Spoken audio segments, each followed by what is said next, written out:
So far we have simply explained in an empirical fashion how chemical exchange affects NMR spectra, and we have shown you some computer simulations without telling you how these effects can be calculated. Let me try to explain the basics now. First of all, we spoke of spectra which in the low exchange regime comprised at least two lines with frequencies nu 0b and nu 0a. So these were two chemical shifts. It turns out that such a spectrum, which typically is drawn from right to left by convention, is obtained by an operation called a Fourier transformation, which I just write as a black box with this italic F, and we'll talk more about that in chapter 6. So the time domain signal, which Felix Bloch called a free induction decay. We shall see in chapter 6 how you can record that. This time domain signal is in fact, in this simple case, composed of a superposition of two different cosine waves which have two different arguments. There's a phase for site A, which is equal to 2 pi times nu 0 a times time, and there is a phase for site B, which is 2 pi nu 0 b, also proportional to time. And so we have two cosine waves, simply cos phi A plus cos phi B.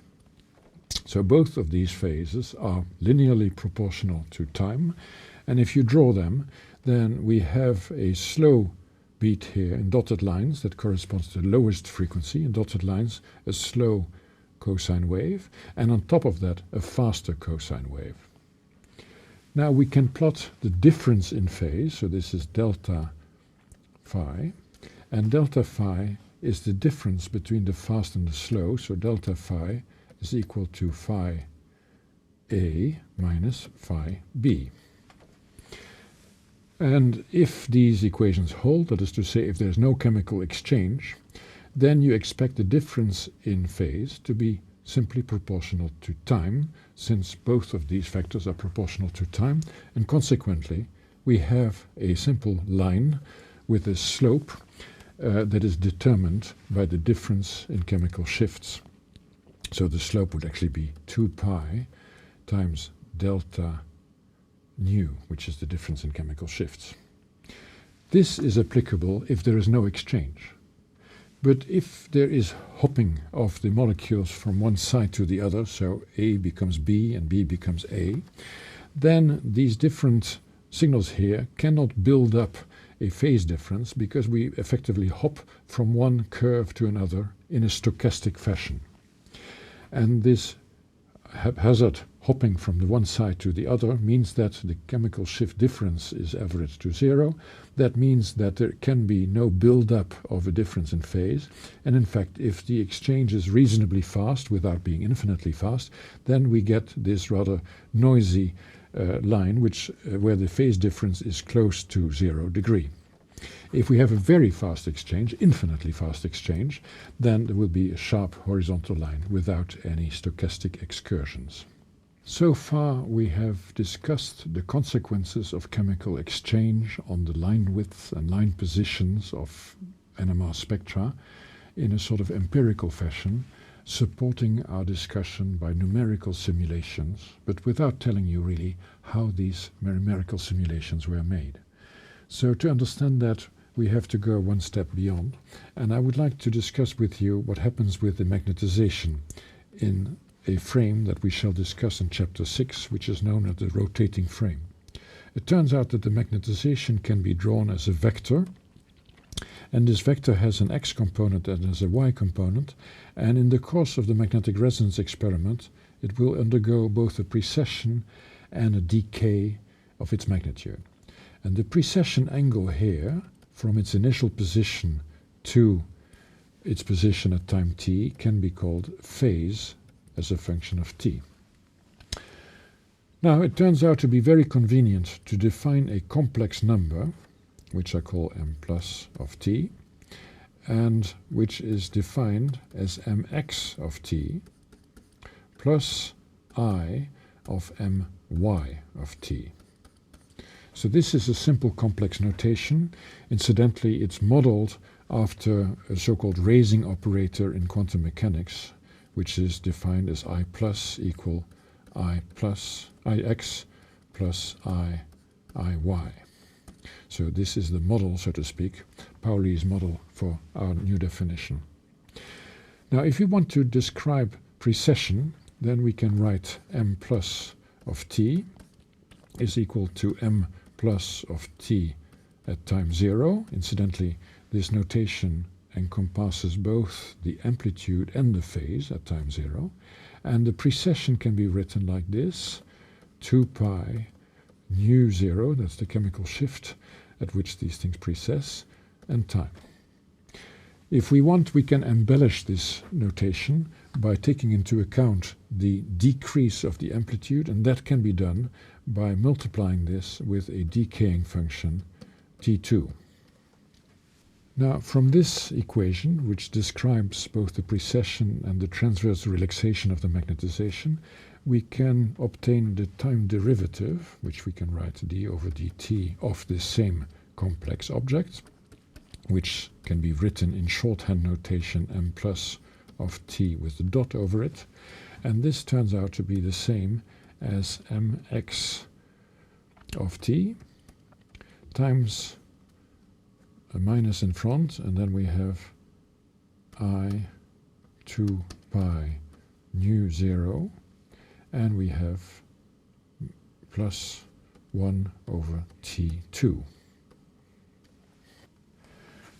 Now, if we wish to consider similar things for two different magnetization vectors, we would have them at different speeds. We can change color, if you will, so we can have another magnetization vector which would be in green, and that would have a different phase angle, maybe a faster precession. Maybe this phase here would be moving faster, so this would be phase of side B, whereas this of t. And then we can rewrite these equations both for A and for B. So the vector A is in here can be written like this: A and t2 of A, and this is the time derivative of A, of A, of A, and A. But I can also do the same thing for vector B, and of course then I have to replace A by B, replace all of these A's by B, and in this fashion can cook up an equation that describes the magnetization of the other side without actually rewriting everything. So far so good. We'll see in a minute why this is convenient to describe chemical exchange. So in the previous picture you have seen how the precession can be described in terms of a complex magnetization vector with phase and amplitude, and now we shall discuss how chemical kinetics can affect this precession. And to prepare the ground, let's first start with a simple equation, chemical transformation of A to B, which is accompanied by the reverse reaction like this. And we know that that means that if we take the time derivative of the concentration of A, it will be decreased with a factor proportional going from forward, proportional to the initial concentration of A, but it will be replenished, as it were, by the reverse reaction from B to A. So now in this notation we have K forward and K backward. So likewise, the time dependence of the concentration of the other form B will be proportional to the concentration of A, and this is, as it were, fueled by the forward reaction. At the same time, the concentration of B is depleted by the backward reaction, so it looks like this. Now, this is a set of two differential equations, and it turns out to be convenient to write them in the form of a matrix and a vector, so we can say the same thing, that we have the time derivative of a vector consisting of the concentration of A and the concentration of B. both time-dependent quantities, of course.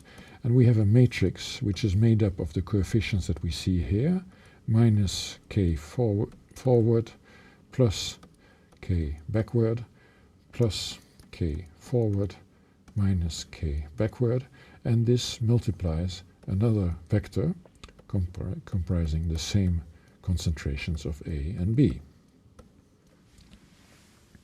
So this is a, I would say, rather conventional description of first-order chemical kinetics.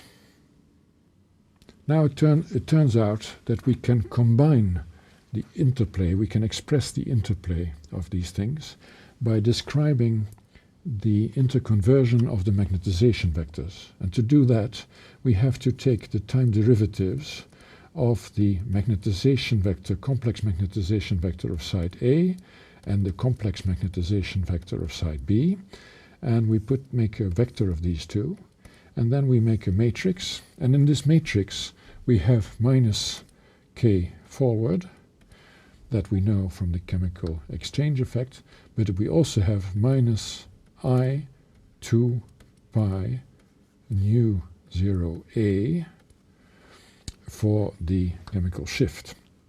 Then here we have plus k backward, and here we have plus k forward, and here we have minus k backward, but we shall add to this minus I 2 pi nu 0b. And this will then multiply, in fact, the m complex number that describes the magnetization of site A, and the complex number that describes the magnetization of site B. So this equation describes both the chemical exchange, which is in the numbers k, in the symbols k, and the precession due to the chemical shift of sites A and B. We can in fact embellish this by putting 1 over T2 of site A in this diagonal element, and subtracting also 1 over T2 of site B on the last diagonal element.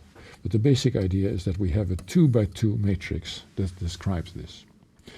And such a matrix can be resolved, such a differential equation can be resolved essentially by diagonalizing this matrix. It's not a completely trivial matrix to diagonalize because it is not necessarily symmetric, and also it has imaginary components in the diagonal elements, but it can be done. And moreover, this can be generalized for a system with n larger than 2 sites. So it's quite remarkable that you can handle, in fact, an arbitrary number of sites A, B, C, D, and still set up a matrix and diagonalize that matrix. And this kind of calculation forms the foundation of the simulations that you have seen in the first part of this chapter. This concludes part 2 of this chapter. Thank you for your attention.